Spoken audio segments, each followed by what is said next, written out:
everybody? It's DJ Envy Angela Yee. Charlamagne the Guy. We are the Breakfast Club. We got a special guest in the building. Goes by the name of Tristan Walker. Good morning, sir. Signature fade with the bevel blade. Welcome. Good to see you guys. Yo, look, I have two things I wanted to say, if you don't mind. Number one, congratulations on all the success for thank you. Power Breakfast Club. Thank you, sir. I remember the first month it came out, so it's inspiring to be in here. Number two, this is a message for all three of you. This is the first time I get to speak to all of you in a room. I know you guys do stuff with the Breakfast Club. You guys do stuff outside of the Breakfast Club. Congratulations on all your success. The one thing I said that I always wanted to do is make sure that when I see that success going, be positive, positive, positive. So, keep pushing. You guys are out inspiring, and I thank you for this opportunity. Well, thank you, because you've been very supportive. Well, man, it's real. Take out all the controversial questions now. I'm just messing with you, Tristan. Man, well, thank you, Tristan, because you've been supportive of all three of us individually for our podcast. You can't celebrate people without somebody saying you dick riding. Nah, man. And if you don't like something, you hating. You know how that goes. Nah, I appreciate you, though. Thank you. We are appreciative of you, too, man, because, it's not – I'm not going to say it's not a lot of black ownership out here, because it is, but you are one of the prominent black owners that people actually know. They like, oh, Tristan Walker that owns Bevel. You inspire these kids in a different way. Yeah, I'm fortunate, man. I tell everybody, I'm humble, raised from Queens. I just got opportunity, got lucky. And it's just my opportunity now to actually ensure that we succeed and have this next generation be able to succeed. And whatever I can do on my platform to talk about it, now, I'm always ready to do. Why do you feel like you got lucky, man? It was a formula. You put the work in. Yeah, I put the work in, but I understand that I'm in the right place at the right time. And fortunately, I've had some people around me supporting me and putting me in the right position. Well, let's I'm very talk about appreciative Tristan and Bevel and what Bevel is, because Tristan is the CEO and founder of Walker & Co. brands, but you have Bevel, which you founded. Yeah. So Walker & Company was started about 4 years ago, and the whole goal was to make health and beauty simple for people of color, right? I felt there was an amazing opportunity to build health and beauty products that just worked. And we're most well known for our Bevel brand, right? We started it about 3 years ago. And whole goal of it only 3 years? 3 years ago. It feels like it's been 3 longer years than ago. that. What the hell? You guys came out the gate running. Yeah, so we came out with the shaving system, this trimmer, and everything's picking up. We're blessed, fortunate. We're in Target and Amazon. And just today, we just launched our second brand, which we're very, very excited about in the hair care space. Right. Yeah. They kept asking me, did you get your products from Bevel for women yet? And I was like, I didn't get them. So I'm glad you brought it here with you. The crazy, I really didn't know about Bevel until the trimmer came out. Yeah. Because, I don't shave with a blade. We got to change that. You don't shave at all, it looks like. No, today it doesn't look like I shave. But, I always use the trimmer because I've always, when you use a shaver, you see razor bumps. Yeah. You see so many different things on people's faces, and I never wanted that. Yep. So the trimmer was my safe way of doing it. So explain, should black men use razor blades? Because I was always told that we shouldn't. Yeah. So that's the biggest myth that everybody had. Man, for 15 years, I couldn't shave because my brother told me I couldn't use razors on my face. He was partially right? We couldn't use multi-blade razors because they cut the hair beneath your skin, and if you have curly hair, it's going to grow in your skin. That's disgusting. Ingrown hairs. Yeah, exactly. Hairs, right. So we figured out the first solution that helps eliminate that issue for all men and women, and we've done it with a beautiful brand that I'm proud of, that our customers love, and that's all that I can do and appreciate, and I'm thankful for that. Did you really turn down $1.5 billion That's from not Gillette? True. That's not true. Okay. That's not true. Yeah, that's a rumor that went around. Look, a lot of people are paying attention to what we're doing. We're doing something that's really important. A lot of people reach out to us and talk to us about what we're doing. But we're not ready to sell this company yet. We got a lot of work to do. Was it an offer? Where did that come from? I have no idea where it came from. It was a good rumor, though, because then people started talking about Bevel a lot. Well, here's the thing. People have started talking about Bevel since we started, right? I understand how some of that stuff amplifies, but people also have to understand these conversations happen. Even if it did, I couldn't talk about it. Right. So that would be bad business. that one's not true. But now we're speeding a little bit though. How did you get here? You said you were raised in Queens. Yeah. So I was born and raised in Queens. What part of Queens? Jamaica, Queens. So 40 projects, lived there for about 6-7 years. South What was the upbringing like? Mother, father? Yeah, single mom. My father got killed when I was 3 years old. Thanks. I still don't remember what he looked like. So my How did he get mother. killed? Pardon? How did he get killed? So it's funny. The one thing that It's funny, really? Well, no. I'm talking about the story of why I don't know. Oh. And the reason I say that is it's the one thing that I've reached out to my mother about, and I'm like, what happened? And she'd always refer to something negative. And I said, if there's anything that I did remember about my father, is that I always had kind of a positive image of him, and I didn't want to tarnish that at all. So that's the story that I know about my father. But anyway. we moved into Flushing, Queens. I had the good fortune to go to boarding school for high school. What Got boarding full school? scholarship. It's called the Hotchkiss School. Oh, you in know Lakeville, what? Connecticut. I was in prep for prep, and Oh, when yeah? we had Yeah, to do yeah. a sleepover at Hotchkiss. Oh, that yeah? was part of our. I didn't Yeah, it was great. sleepovers in high school. No, I was in 5th grade. Okay. No, it was like a program that I was in for like you had to take all these tests to get into it. They help prepare you for private school Yeah, and for yeah, yeah. college. And so what they did as part of it was we had like a 2-night sleepover and they took us to Hotchkiss. Yeah, yeah. And I used to be like, man, I wish I could go to boarding No, it's school. a great school. I was lucky. I It's like a to tell people it was one of the tremendous best 4 school. years of my life, right? I got to see how the other half lived. You get to go to school with Rockefellers and Fords, and that was the first time I got to see what wealth looked like. How did you end So you up got a at Hotch- scholarship? I got a full scholarship. But full how ride. did you end up like your mom was like, we're gonna send you to boarding? Like how did that even Yeah, happen? my Because mother a lot of worked kids 3 don't do jobs. that. PS34. My You mother- didn't go to PS36. None of those. My mother, well, I went to public school up through junior high school. I participated in this after-school program, the Boys Club in New York. They had this education program. They said, take this test. You can get into any of these schools. I took the test, aced it. I had good grades. My mother worked 3 jobs. Wow. And she said, you know what? You're going to be the one, right? That's amazing. So fortunately, I got into a few schools. She said Hotchkiss was the best. I thought it was the best. I got there, didn't know what to expect, and completely changed my life. And then you went to college from there? Yeah. So from there, I went to Stony Brook University out in Long Island. I did that for about 3 years. Graduated top of my class. Why do you say and- it changed your life though? Explain. At Hotchkiss? Yeah, just seeing like other kids Yeah. in different communities, and these kids are all kind of like privileged. Yeah. Up until that point, I just knew what being rich was. Right. Drug And dealer it was the rich or first- like rich? Rich meaning not wealth rich. Got you. Right. And I don't care how you got it. It was just rich and not wealth. And once I got there, you see last names mattered, right? And it carried a dignity to it. And I got to see how important that was. And I said, if I was ever going to go out and do something and leave my mark in the world, that last name needs to matter, carry, right? And that was an important lesson to me, right? I have a 2.5-year-old son right now, and I try and think about the stuff I want to impart in him and make sure that it carries on for like our posterity. Hustle right? for your last And name, that's not your important. first. Yeah, Words it's- Dame it's Dash. important. And that stuff lasts. It lasts. And I think about it. The great names, at least in our culture, right? There are many, Winfrey. but there could be a hell of a lot more, Yeah. right? Carter. And I need to play in Simmons. that. It's important. Yeah. Walker. Yeah. Hopefully. So you went to Hopefully. Stony Brook. Yeah. And at that time, I graduated in 3 years. Went to Wall Street. I was an oil trader on Wall Street. Hated it. Hated it. What the hell is an oil trader? Break that down for me. Yeah, so just like people trade stocks, That like is- you can trade kind of oil and energy contracts on an exchange. Why'd you hate it? So I went in, I realized I had one goal in life before I I got might to get Wall Tristan some water, please. His lips Yes, are just please. going so white. Like, please. I had one goal in life, and that was to get as wealthy as possible as quickly as possible. We I all have that realized goal. I realized there are 3 ways to do it. Right, the first was be an actor and athlete. That didn't work out for me too well. Okay. You tried that? I tried it. I played some basketball. Didn't work out for Played you. the odds. It didn't make any sense. The second way was to work on Wall Street. Right. When I got there, I realized I was a victim of bad culture, and I was like, "Damn, I want to be a creator of great cultures." Right. You had all these Type A people. Thank you so much. These Type A people that really didn't show too much respect, and I felt, I got to do this for myself. So the last one I realized was entrepreneurship. And at that time, I was like, "Look, I want to get as far away from this place, literally, figuratively, as possible. Wall Street, Atlantic Ocean, Pacific Ocean is a school called Stanford. I applied. Fortunately, I got into their business school. And then I realized Silicon Valley existed. My whole life changed. My whole life completely changed, right? And everything that I'm doing right now is to show people how important that area of the world is, how important it is to wealth creation, wealth generation, and really try and get people out there as much as possible to build some special stuff. We got to flip that list. Like, we got to start making people think about entrepreneurship first as opposed to entertainment or right. athletics. That's right. It's important. One thing I like to tell people, you have this gap between the rich and the poor right now. It's as crazy as it's ever been. I have this belief, there's no middle class anymore, right?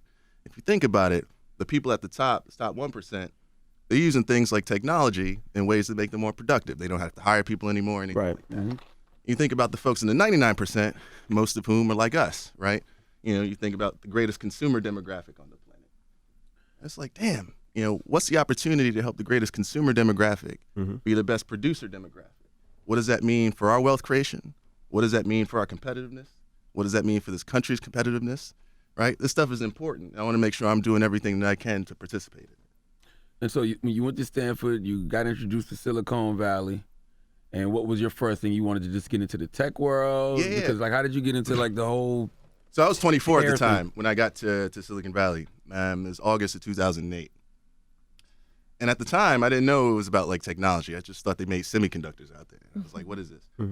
And I saw other 24-year-olds not only kind of making millions of dollars, but fundamentally changing the world. And I was like, wait, how did I not know about this place? That's a fundamental problem. And I said, I'm going to do everything I can to actually like change this. So that first year in business school, I had the great fortune to work full time at Twitter when there were like 20 people at the company. In between my Should've first, invested in that. I should have got some stock in it too, hopefully. In between my first and second year of business school, joined a small company at the time called Foursquare as its first employee. So I was working full time at Foursquare while I was going to business school full time. Wow, you were the first Completely changed my employee life. at I was Foursquare? the first employee at Foursquare. Yeah. Still ain't investing no stock in them either. Well, I have stock in Foursquare. There you I have go. stock There in you go. Foursquare. How did you end up being the first employee? How did they? Yeah. So, I liked using the product. I think we had like 10,000 users at the time. And I said, I want to figure this out. So, I found the founders, their email on the internet somewhere. And, I sent 8 emails. This is the kind of story that I like to tell. 8 emails to both of the founders. On the 8th time, the CEO got back. His name's Dennis. He said, you know what? I just may take you up on some of this. Are you ever in New York? And I remember I was in LA at the time with my wife. And I was like, how am I going to reply back to this guy? He finally replied. And 5 minutes later, I replied back and said, you know what? I was planning on being in New York tomorrow. I booked the flight that night, flew out the following morning, hung out with for a week. And a month later, I was running business development for the company. Wow. Changed my life. Completely changed my life. Wow. Did that for another 2 years, and then Walker & Company was born out of that. So Foursquare, where'd you go from Foursquare? I joined the venture capital firm in Tristan Horowitz. They said, come spend 9 months with us, figure out the company you want to do, right? I spent all 9 months there trying to figure it out. I was So working you on. had no idea when you got there. I had You no was just idea. Like, I just want to I had invent no something. idea. I just I knew want I to be an wanted to I entrepreneur. bet you build showed up something. with some ingrown hairs and you were like, man, listen, I got to fix this. Well, it was funny. I started this company not because of that problem. I was just thinking, like, what are the things I'm going to build? And I was trying to build the most ambitious thing I could. I wanted to build a bank. I wanted to fix obesity, right? I was working on all this stuff. Only to realize that I wasn't going to be the best person in the world to solve those problems. And I was like, if I'm going to dedicate the next 20 years of my life to anything, I want to feel like I'm the best person in the world to solve that problem, right? And the day I came to that realization, I had this epiphany. And this is how Walker & Company was really started. I have these 2 views of the world that I believe that I think few people in Silicon Valley understand, right? The first is this idea about culture. You guys have heard me talk about this. I think all global culture is led by American culture, which is led by Black culture. Black American Full stop. culture. There you go. Music, dance, food, everything. And more recently, Latino Asian culture, right? We control the cool. Exactly. A big frustration of mine is my living in the earliest adopting region on Earth, and it's knowing very little about the earliest adopting culture. That's a problem to me. Oh, right? say that again. Say that again one time. Talk to the mic, Tristan. Yeah, so I live in the earliest adopting region on the planet, like Silicon Valley, Palo Okay, Alto. got you. And it knows very little about the earliest adopting culture on the planet, like Black culture. Got you. Right? Like, that's an opportunity. That's the first thing I thought. The second thing I thought, I was like, man, I've been using all these health and beauty products, and I don't like them. Right. And I always talk about this experience of going to these retail shops, right? You always have to go to aisle 15. It's the ethnic beauty aisle. And the funny thing about it, it's always next to the beauty aisle. And I was like, wait, like, this doesn't make any sense. And then it's never an aisle. It's always a shelf in the back. And you always have to reach Be to the all bottom of that dusty on shelf. the It's bottom. dusty. And then there's a photo, I like to joke, of like a 62-year-old bald Black dude in a towel drinking cognac on the packaging, right? And they assume I should buy that product. That's disrespectful, Right. particularly considering how much money we spend on that stuff, how culturally influential we are, and we're going to be the majority of the world. Well, we are the majority of the world right now, and we're going to be the majority of this country in 20, 30 years. So I was like, man, there's an amazing opportunity to put those 2 views of the world together and build a very special health and beauty products company focused uniquely on the needs of people of color and leverage everything I've learned in Silicon Valley to build it from the ground up. Who's best positioned in the world to be able to raise money to do that? And I felt that was the opportunity that I had to chase, 100%. Did you raise the money yourself, or did you use the money that you got from like investing in the Foursquare stuff? No, like no, that? no. So Foursquare hasn't sold anything yet, so I haven't kind of Okay. recouped any of the benefit there yet. So I went out and pitched investors to raise money. So our first round, we raised $2.5 million. Well, you were at a venture capitalist firm. Yeah. So I was an entrepreneur in residence, but there was no kind of guarantee that they were going to invest. I still had to go pitch. Right. Unfortunately, they invested in it. Oh, okay. So where you at? They're the ones in it. Okay. Well, they invested in it, and I had a few other venture capital Like, 'cause firms that's kind of the point of me as being well. here, Exactly. to start my own. And then Nas, he was my first investor actually. Very first investor. And how did you Nas, get up John with Nas? Legend, Magic Johnson. So Nas, he was good friends with Ben Horowitz. He visited Andreessen Horowitz, and I remember Who the hell is Ben Horowitz? You just who is Yeah. So Ben Horowitz, is a pretty well-known technology founder. Most well-known for what he did when Netscape. Remember Netscape? Yep. Like Navigator back in the day. And then he went on and IPO'd another business. But now he's well-known for this venture capital firm. Loves hip hop, right? Like authentically, like committed to it. So Nas came to the office. I didn't know he was coming. Ben knocked on the door. He was like, "Nas is here. Go pitch him." Right? Nas is here to go pitch him. And I just had that kind of Walker and Company idea in my head for Bevel. Right. You're like, I'm from Queens. Yeah, exactly. It was crazy. It was crazy. Nas is like sitting across the table, and I'm pitching him grooming products, right? The guy who's most well known for this stuff too. And in like 6 minutes, he was like, "I'm in. Like whatever you need." And from that point must have been an forward, incredible everything took pitch. off. It didn't have to be because the thing is, they share the same experience I had, right? Going to aisle 15. Right? Yeah. They don't have any special beauty shops they go to. Right. Right? They get it from the same place. And not to mention you got introduced by Ben. Exactly. Yeah. Exactly. So there's that validation. I had some semblance of like pedigree with what the stuff I did before. But he said, look, there's been no company that's done what like, Beats has done headphones, right? You think about what like Ciroc has done for its category, et cetera. Who's done that in the health and beauty like category? Made it cool and relevant and respect the culture in a way that it deserves to be respected, right?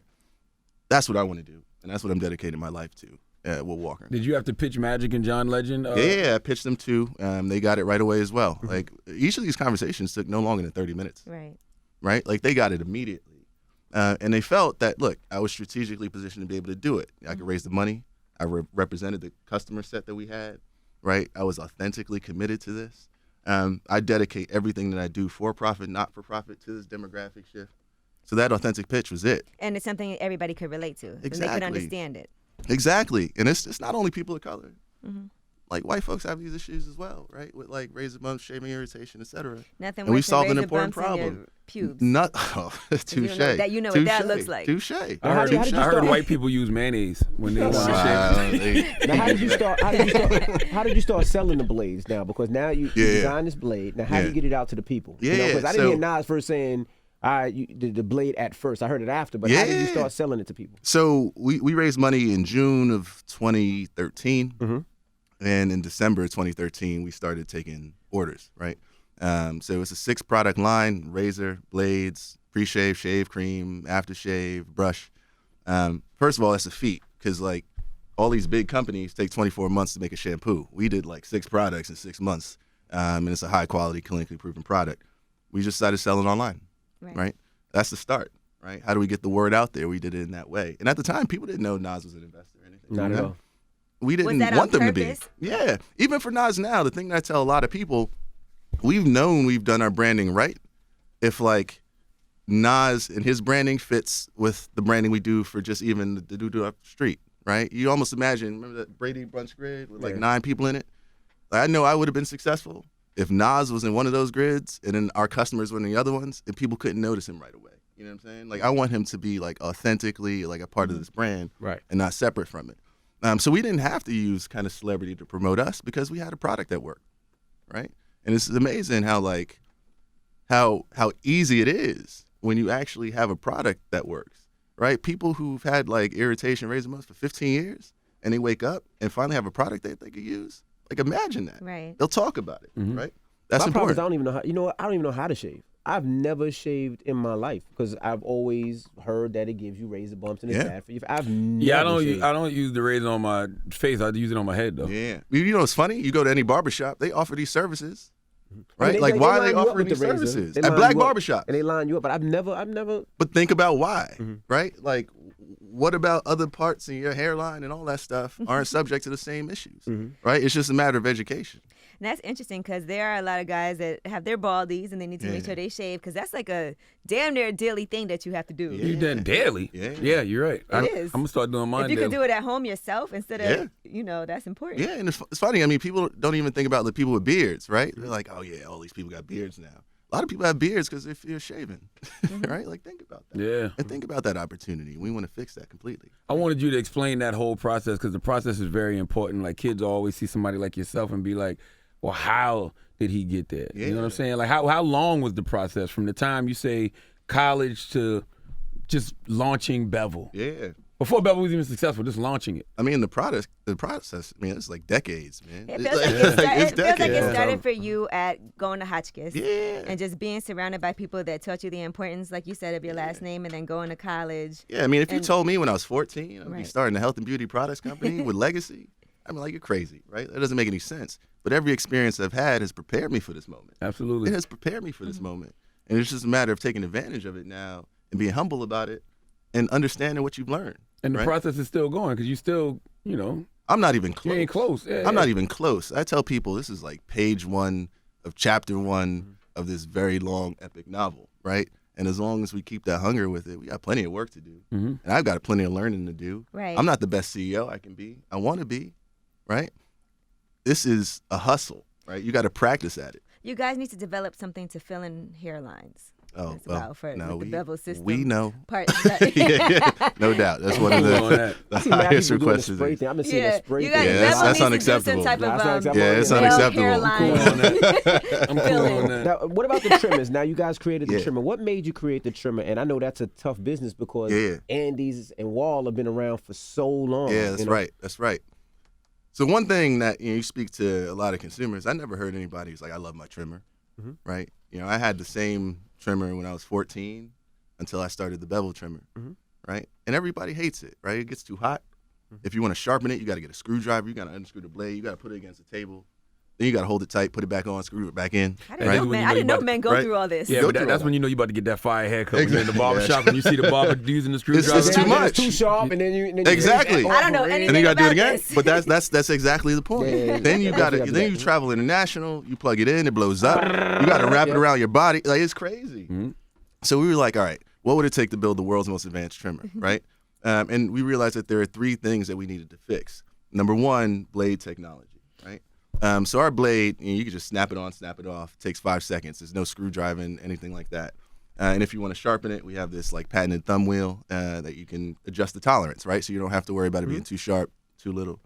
Also, it has this coating on it that makes it repel dirt, oil, water, other impurities, right? So think about this for a second. When you go to your barber, he's using the same trimmers on everyone else's hair in your face. That's nasty, right? You don't have to worry about cleaning your trimmers anymore, right? The second one, then we had this idea of like function, right? So you grip your trimmer, it's like 300 degrees, it's hot. You got to get another trimmer that's the same so it doesn't get hot. Ours is 30 degrees cooler than everyone else, right? And we have this rubber grip that allows for precision. So you don't want your barber slipping his hands when he has oil all and trimmers and everything like that, zeking you up, right? And then the last one is power. So there's this perception that you use anything wireless, it loses its power, right? Our trimmer has the same power corded as it does cordless. You travel wirelessly, it's 6 hours of battery life. You travel a lot, right? You don't have to charge your battery or your trimmer for 180 days if you don't want to, right? Like, that's crazy when you think about it. So a lot of folks, we have it. Oh, and by the way, we had Nas, right? Signature fade with the Bevel blade. Exactly. So that we had an authentic story to tell with an innovation that people cared about, right? And a brand that people started to trust, and it just made sense. Is it safe to use the same blade that you use for your pubic hair on your head? You can if you want to. Yeah, you adjust the tolerance, right? So if you don't mind the smell. It repels. Absolutely, right? But these are some of the features that people disregard at first, but they realize.